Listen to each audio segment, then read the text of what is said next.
कीमती तस्वीरें आपको दिखा देते हैं। प्रधानमंत्री नरेंद्र मोदी जम्मू कश्मीर श्रीनगर में इस वक्त पहुंचे हुए हैं और यहां आप तस्वीरों में देख सकते हैं प्रधानमंत्री नरेंद्र मोदी संवाद करते हुए आम कश्मीरियों से। इनमें बड़ी संख्या उन कश्मीरियों की है जो सरकारी योजनाओं के लाभार्थी हैं, जिनसे प्रधानमंत्री नरेंद्र मोदी संवाद कर रहे हैं। थोड़ी देर में जम्मू कश्मीर को 5,000 करोड़ की सौगात प्रधानमंत्री नरेंद्र मोदी की तरफ से दी जाएगी। अच्छा, ये देखिए आप किस तरीके से लोग सक्षम बन रहे हैं, अपने पैरों पर खड़े हो रहे हैं, सरकारी योजनाओं का लाभ उठा रहे हैं। और ऐसी ही कामयाब कहानियां जो प्रधानमंत्री नरेंद्र मोदी के सामने इन लोगों के रूप में रखी गई हैं और सीधे इन लोगों से बात करते हुए, संवाद करते हुए, जानकारी हासिल करते हुए प्रधानमंत्री नरेंद्र मोदी। और जिस बात का जिक्र हम यहां पर कर रहे थे, वरिष्ठ पत्रकारों का पैनल लगातार हमारे साथ बना हुआ है। रामकृपाल सर, मतलब यही है वो असली तस्वीर कश्मीर की जो अनुच्छेद 370 हटने के बाद बदलाव की बात कही जाती है, उसे बयां कर रही है। मंच पर प्रधानमंत्री नरेंद्र मोदी फिलहाल पहुंच चुके हैं। कुछ ही देर में प्रधानमंत्री नरेंद्र मोदी का संबोधन यहां बख्शी स्टेडियम में शुरू होगा और बख्शी स्टेडियम यहां सैकड़ों लोगों को जमा करने में भी राजनीतिक दलों के पसीने छूट जाते थे, लेकिन आज हजारों की तादाद में यहां पर लोग मौजूद हैं प्रधानमंत्री नरेंद्र मोदी को सुनने के लिए। जी रामकृपाल जी।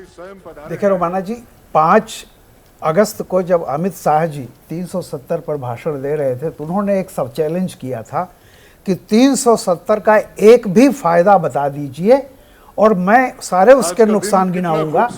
तो आज जो है, जैसा मैंने कहा कि 370 के बाद अमित शाह ने कहा था कि इतने कांटे हैं, इतनी गलतियां हैं, ये सब खत्म हो जाएंगी, जम्मू कश्मीर का विकास होगा। तो आज जो सीन दिख रहा है, जैसा अभी सब लोग, विनोद भाई भी कह रहे थे, सब लोग 370 हटने से आप ये समझ लीजिए कि वहां का जो सबसे मार्जिनलाइज तबका था, जिसको वाल्मीकि समाज जो वहां से आए हुए थे, उनको नागरिकता तक वहां की नहीं थी और यहाँ का कोई भी कानून केंद्र का उन पे लागू नहीं होता था। तो इससे पहले वहां विधानसभा से पास करना पड़ता था। अब जो परिवर्तन हुआ है वो निश्चित तौर पर हो सकता है कि देखिए, ऐसा नहीं है कि वो सारा का सारा करप्शन खत्म हो गया है, लेकिन अगर पहले से बेटर हुआ है, जैसे कि वही राजीव गांधी कहते थे कि 1 रुपए में सिर्फ 15 पैसे पहुंचता, 85 गायब हो जाता है। अगर आज 85 भी पहुंच रहा है जी, तो भी जम्मू कश्मीर में एक बहुत बड़ा परिवर्तन है। बिल्कुल, और वो परिवर्तन इन तस्वीरों के रूप में साफ तौर पर यहाँ पर देखा जा सकता है मुकेश जी। जी, और एक चीज जो सरकारी योजनाओं का 15% ही पहुंचना, वो तो एक अलग पहलू था। एक दूसरा पहलू कश्मीर में ये था कि वहां पे भारत सरकार के भी जो पैसे आतंकवाद को रोकने के लिए जाते थे, वो उल्टा घूम फिर कर कहीं ना कहीं आतंकवाद के समर्थन में लग जाते थे। वो रुकना एक दूसरा पहलू है। लेकिन मैं दूसरी चीजों की तरफ भी ध्यान दिलाना चाहता हूं, क्योंकि हमारा काम ही है कि जो दूसरा पहलू जो अनछुआ रह जाता है उसकी तरफ भी ध्यान दिलाएं।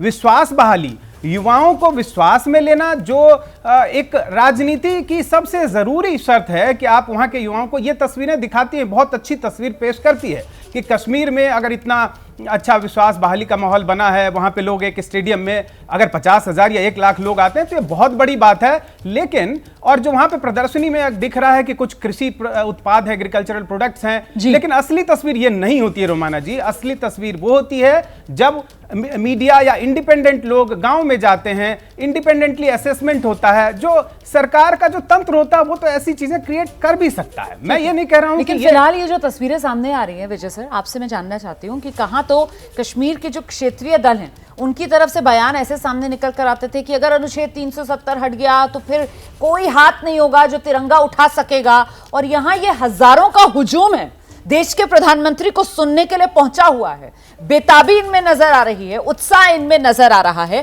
तो ये तस्वीरें तो कश्मीर के जो पारंपरिक क्षेत्रीय राजनीतिक दल रहे हैं उनकी राजनीति को चोट पहुंचाने वाली और उनकी रातों की नींद उड़ाने वाली तस्वीरें। बिल्कुल ठीक आप कह रहे हैं रोमाना जी, लेकिन केवल क्षेत्रीय राजनीतिक दल ही नहीं, जम्मू कश्मीर के राष्ट्रीय राजनीतिक दल भी ये बात कर रहे थे कि खून की नदियां बह जाएंगी आर्टिकल 370 को हटने के बाद, और जो जम्मू कश्मीर को एक साथ रखना मुश्किल हो जाएगा और अंतर्राष्ट्रीय स्तर पर भी वो होगा।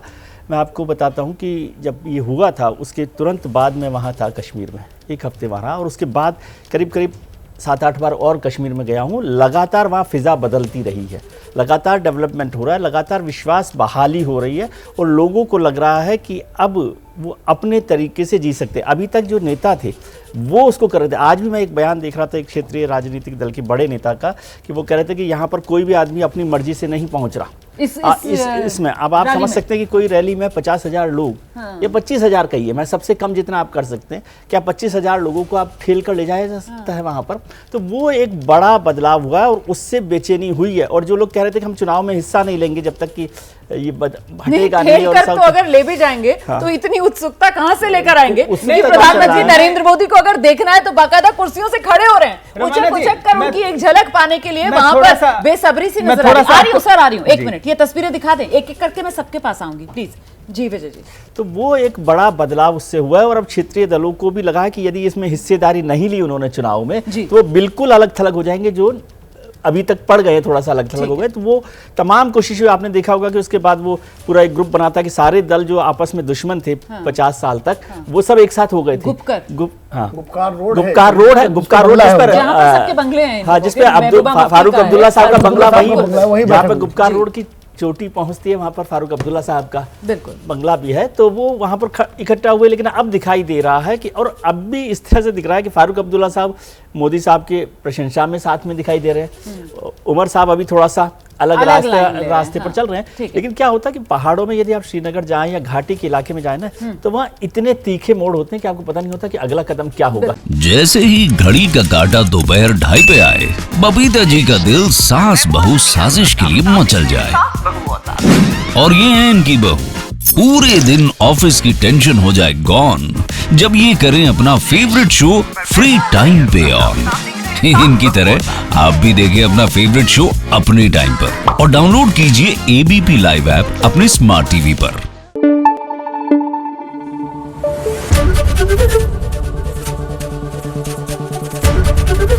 एबीपी न्यूज आपको रखे आगे।